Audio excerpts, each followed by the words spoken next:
Hey everybody, we are here at the Microsoft Innovation Hub in London, and I've got Al. So I'm one of the technical architects here at the Microsoft Innovation Hub in London. What is the space? What's it for? What are you doing here?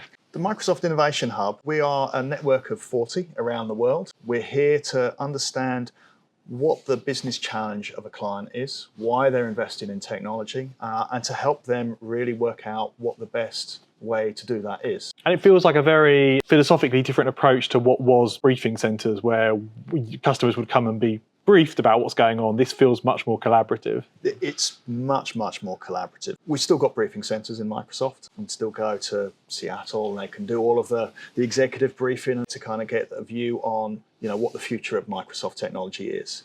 What we want to do is to kind of try and distill that down into, rather than the art of the possible, what could you do, the how do you actually do it. So we want clients to come in, they'll have a good idea of what they're here to talk about. They'll be educated in terms of the technology, what it's possible to do, but we'll really kind of unpick it to really understand why they're doing it, why now, what they want to get out of it, how do they measure success, and then to help them to work through all of the ways that they can do that as well. Awesome. And you've got multiple spaces here. This is the big presentation type area. Yep. So this is our Envisioning Theatre. We have rather a large screen. Every hub has an Envisioning Theatre. Most hubs, those that don't, are getting them. And the point of this is that we can really bring to life the technology. So rather than kind of having a single screen where you kind of look at PowerPoint and we present stuff, here we really want to be able to unpick what it can do. So be able to bring up screens, show people how it feels to actually use the technology. So we can bring up multiple different laptops up here, we can bring up phones and actually show how that works, how it feels for them. And then you've got the kind of boardroom type experiences, which are more like a traditional boardroom, but kind of a best-in-class experience in that scenario. Yep, we've got 2 boardrooms, both of which, fully fitted out with the MTRs, cameras, screens, everything that you would expect. And then we've also got an innovation factory, which is there for more of a makerspace. So it has a very different feel. You walk in, it feels very different. So we do a lot of different types of session here, and that one is for kind of creating, doing proof of concepts and things. Whereas this is more for collaboration, for interacting, prioritization, and the boardrooms can be used, they're flexible for what they can be used for as well. Okay, so we've gone ultra wide to try and get the amazing room in. Here in the Envisioning Theatre, we're very privileged. We've got a 10-metre LED wall. What this means is that we can deliver lots of different types of session in here. So the types of session that we run in the Envisioning Theatre, we do a business envisioning. We want to understand from customers what their business priorities are, what are their challenges that they're trying to resolve. So, prioritising use cases, the investment in their time, how do we actually really make sure that we're focusing in on the right things for them. We would also do things like solution envisioning. So, working out, well, what is the solution? If we've got the business challenge, what are the obstacles? What do we need to overcome? So understanding the technology that we're going to use.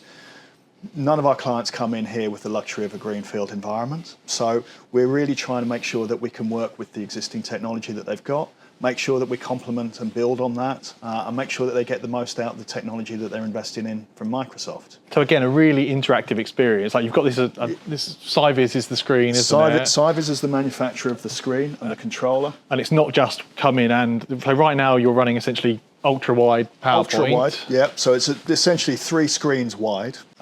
So we've got some very weird layouts for PowerPoint, but that's all that we're doing here is just presenting PowerPoints. Yeah. But we can do things, so if I want to, say, put a demo up, so that suddenly comes up, and I can change the size of it, I can move that around, and I can put multiple screens up.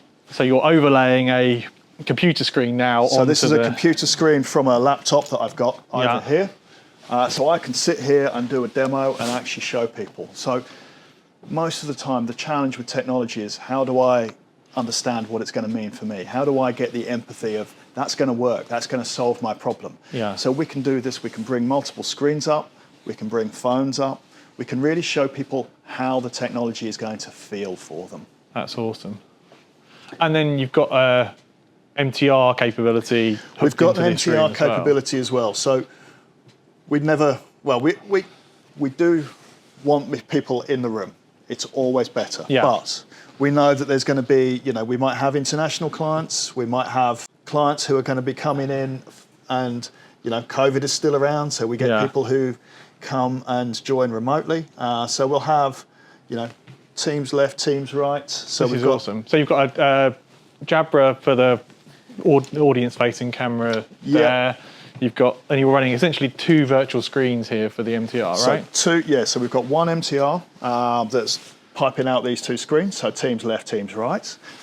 We've got a coordinated join, second MTR, so we've got the Jabra at the top with the 180 view of the room, so we can see the audience. And then we've got a camera at the back there above the clock. That's your presenter, essentially. Which is the presenter, and we can zoom that in, so jazz hands at the front, you can see both.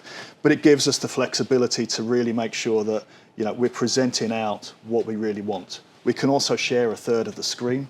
So if we kind of have slides, if we have demos, we can share that. Oh, cool, yeah. So we can actually get that back into the meeting as well, so that people aren't trying to look at a camera view and see the screen. Amazing. So we've got, all the tools that we need in the room to really kind of make it come to life. And then around the edge of the room, you can then engage and interact in the room as well. Yeah, so we've got multiple surface hubs. So we've actually got 1, 2, 3, 4, 5 surface hubs in the room. We use the 85-inch hub here. We use this for whiteboard, so we make notes on it. So we're very transparent about what we're making notes of. We also use a lot of design thinking in here as well. So we use Klaxoon in here so that we can actually do that facilitated design thinking. If people are online, they can access that quite easily. And it allows us to do quite complex facilitated exercises, because if we want to get consensus around priorities, we want people to kind of put their ideas up. And Klaxoon gives you like a giant canvas to do all that kind of... I can show you the full canvas, so we can get it up on the big screen as well. We can get it up here so we can see what we've done. Unfortunately, it's not touch. That's a bit of a shame. The next generation. But we can see that we've got a rose thorn bud kind of approach to say, well, what are the ideas? We can prioritise things here as well. We can do things like dot voting. What are the priorities for the client who's in the room? With these tools, we can then do other things, elaborate ideas, and the benefit of this is that we've got the ideas here. We can very easily put up other ideas and then just move those around. So it's very easy for people just to interact. So we get clients come in here who've never used a Surface Hub, and they'll look at this and go, oh, I can use this. This really makes sense. So it's very collaborative. It's very interactive. We always like it when people are still smiling and laughing at the end of the day. It's really impressive. So now we've jumped to the boardroom scenario, so we can see the MTR camera here picking up the entire room, actually. Yeah, so that camera is at the back of the room. Yeah. So you can see that we've got quite a large table. So we seat about 20 people in here. Traditional boardroom, camera at the front, 4K screen at the front. We've got the MTR 85-inch hub on the wall. So we've got ways that we can interact here as well. We've got ways that we can bring in different content. Lots of cables at the front, so we can bring content in directly from cables. Yep. Because we have clients coming in here, they often need to present stuff. So we can do that. We've got Air Server in here as well, so if they want to connect remotely. And then we've got an Extron controller as well that will bring in content from there or from the Air Server, and we can route that up to the big screen, or we can route it into the MTR and do a hybrid session from here as well. Awesome. And you've got quite a challenging room here. We're on the corner of the building, so there's noise outside. We're off a corridor. You've got lots of glass. So what are you doing for kind of audio and sound in here? For the audio in here, we've carpeted it. So we've got the carpets. In the ceiling, we've got bi-amp speakers. We've got Sennheiser mics. And then we've got the sound dampening sort of aesthetic over the top of those or underneath those. So they're all hidden. Yeah, it's all flat panels there, which is nice. So we've tried to make this, the highest quality room to show off everything that an MTR from a technology perspective can do, but we've put the investment into the physical space as well.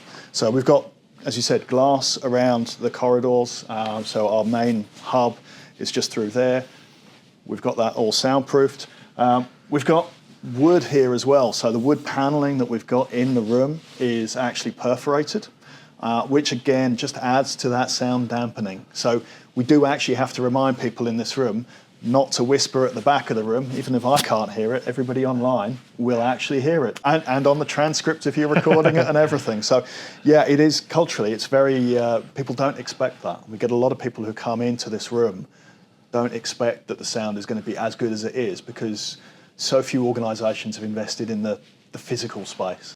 Okay, now we're in the innovation factory. So this is a very different feel. We've got is a very workshoppy, 3D printer, rolling desks. Yep, so this space is really for making. So as you might imagine, we have a lot to prove with our technology. So doing a proof of concept is quite a common thing for us. You know, think about OpenAI, you know, is it going to do really what you say it's going to do? Well, this is where we get clients in to actually prove that it works. So to get them in and to help them build a proof of concept. So a boardroom is lovely, but we want it to be a slightly different mentality when you walk in here. So this is our makerspace. Yeah, so it's bring a team in from a customer and work on an MVP in real time, bring SMEs in, all collaborate together, and you've got this awesome flexible space to do it. We've got a lovely flexible space here, so we've got tables that are on wheels, chairs that are on wheels, slightly different heights. You know, we've got 3D printer if we need it. So, you know, to maintain the facility, we use a lot of the tools that we've got in here. So 3D printer, we've got our pet goldfish as well.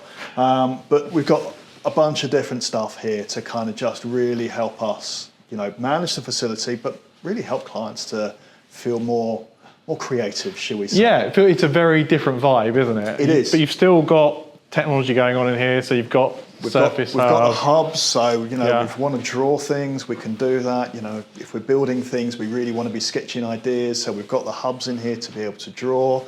We do have an MTR, so we can bring people in remotely, so we've got the technology for the sound, so we've got the same kind of Sennheiser mic, the biamp speakers. Yeah. It's all visible. Yeah, you've got the bare warehouse is visible, feel in here. Yeah. No carpet in here. The sound works really well. It still works really well, considering this is a more no carpet, more challenging space, no sound dampening on the ceiling as well. Yeah, so this space, it is just far more flexible. Yeah. You know, we do our team meetings in here. This is the, you know, the more relaxed space than the other more formal spaces. And you've got Extron again for the different AV layouts, and I see you've got MTR over so here. We've got the Extron, we've got the Air Server to be able to present, we've got the 85-inch hub on the wall so we can draw, we've got, everything that we need in here. You know, if we want to build out a proof of concept, build out an MVP, we can do that in here. And for 2025, we were just talking that's going to be a lot of, you know, we've had a year of talk about AI, but now come in and what can you build? And you know, is that you know, agents? Is that line of business scenarios? You know, Copilot Studio. So everything, we've been doing a lot of OpenAI proof of concepts. I think we're going to be doing a lot more Copilot Studio proof of concepts. You know, how far can we push the technology? I think we all know that there's been an awful lot of change over the last 12 months. We've built a lot. In terms of proof of concepts, we've really kind of pushed the boundaries of the technology. We will carry on doing that as more changes are released, more improvements are released, and more capabilities. You know, autonomous agents, hyper automation, all of those things. I'm super excited about the agent stuff because the fact it's coming into M365 chat as an ability and pay-as-you-go on Copilot Studio, and then what you can do in Azure as well. Yeah. I think you can build some really interesting line of business use cases. We were talking about frontline worker scenarios. Suddenly, not needing the M365 Copilot license to get AI to the frontline worker, huge unlock for me. Yeah, and I think, you know, where we see a lot of businesses come in and say, you know, how do we prove value? You know, there are some really specific valuable use cases that really prove the benefits of AI generally. So building those out and really kind of making sure that they, you know, whether it's using Azure AI Search, AI Studio, no, it's AI Foundry now, isn't it? AI Foundry, yeah. AI Foundry, name changes. And then, you know, pushing that back into Copilot Studio. There's so much potential for the power that we can actually leverage and give it to a user in a really easy way to consume and to interact with. Yeah, I think it's going to be an exciting year for actually building things. Awesome. Well, Al, thanks so much for giving us the tour. Amazing space. If you're a customer and you have the opportunity, so there's hubs all around the world, isn't there, to go to. So talk to your account team. But yeah, hopefully you've had a good tour of what's going on here. Yeah, well, thank you. Cheers, mate.